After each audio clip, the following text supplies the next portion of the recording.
Hi DT students, let's talk about what a good survey or questionnaire looks like for the research part of your NEA. If you have a target audience that's bigger than one person, you might choose to send out a survey as part of your initial research. You might then choose to interview a single person or a group of people via a focus group maybe. There's lots of ways to conduct research, all of which I mentioned in last week's video. Let's start from the basics. There's two main types of questions you can include. Open-ended, where participants type out their own answer, or close-ended, usually multiple choice. If you have too many open-ended questions, people are likely to skip them or write short answers to save time. And on the other end, it will be difficult for you to analyze the data if you get 100 paragraphs, for example. I would use a mixture of both open and close-ended questions in my survey. I've looked through Reddit to see people's old surveys that they've posted, and these are the improvements that could be made with each of the questions that I've picked out, and we're going to go through each one. Okay, so firstly, let's see what's wrong with this example here. You've given me 7 options that are a mixture of sort of style and size, so classic and old and space saving, are all sort of different categories of words. Reading this, I don't know what a safe spacing table looks like or a modern table looks like. I would split this into two questions, one about style, so I can say things like classic and modern, and I would also put an image so participants know what these words mean, and perhaps a separate question about size, and that could depend on where the table would go. Looking at a lot of these surveys, the lack of images is a common trend. If you think of old BuzzFeed quizzes, they always use pictures instead of words. Pictures help communicate the meaning way better than a single word would do, so please include pictures if it's relevant. Okay, next example. Most of you will probably ask the participants their age, but I would only do it if that information is necessary. This one looks like it's a project aimed at children, so I would have slightly more specific gaps, like under 3, you could do 4 to 6, 7 to 9, 10 to 12, 13 to 15, and then maybe 16 and above. Make sure the numbers don't overlap. When you write a question, make sure the answers will be useful. So if you get lots of data, but you're not going to do anything with it, it's pointless collecting that data. So this age question isn't always needed, but where it is, make sure the sort of boundaries are clear and the options are clear for the person picking. Okay, this is actually a good example to talk about because these are all different specification points, like the ones in the acronym Access FM. So aesthetics, cost, client, environment, safety, size, function, and materials. It's useful to know which ones your target audience cares about most. So for example, a baby wouldn't care about the price of a toy, and the parent might not care about the color if it's going to end up in a big toy bin. But I wouldn't ask about just the first or the most important factor, but instead get your participants to rank all the factors. That way they can say what their second and third, etc. most important factors are.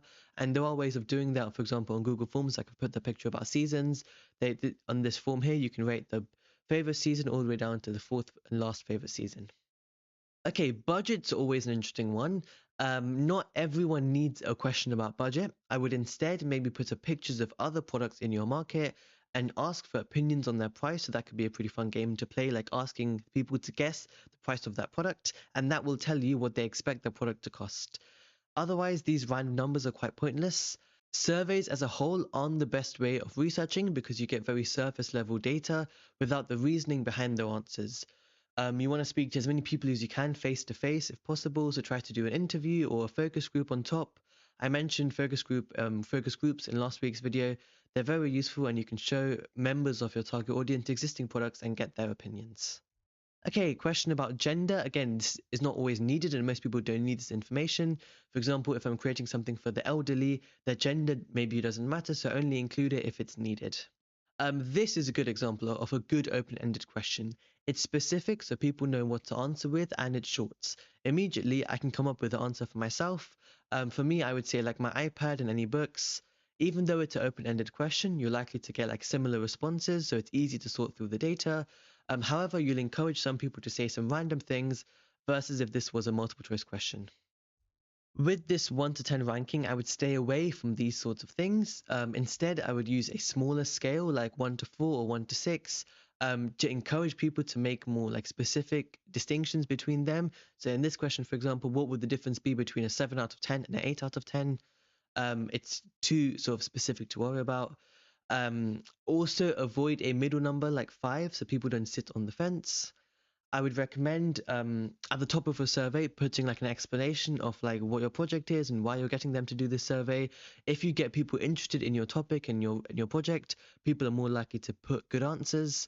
So maybe at GCSE at least put the contextual challenge at the top so people can be more interested in the form that you're getting them to fill out.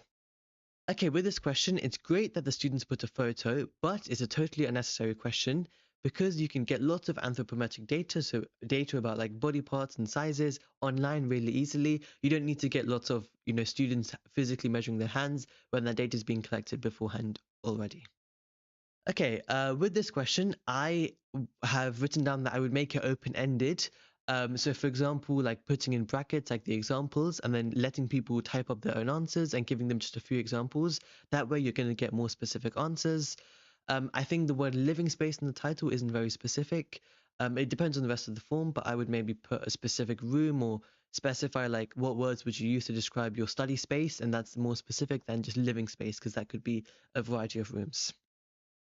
With this one here, people generally like won't know how much time they spend. They're going to have to go and check. If you want a more accurate answer, encourage people to check their screen time and then ask them to put like specifically the daily average. For example, I know on iPhones you'll say like your daily average. This way people will be more intrigued to actually go and check for themselves rather than just guessing based on the numbers that you put on here. This one, I like that the student has defined some of these adjectives, but it's also quite broad. People will care about all of these, as I've said earlier when talking about Access FM. People will care about these specification points in various amounts depending on the type of products. So you need to specify the type of product. If it was a toaster, I would pick maybe aesthetics and function. But if it was a water bottle, you could pick maybe size and ergonomics. So it depends on the niche of product itself.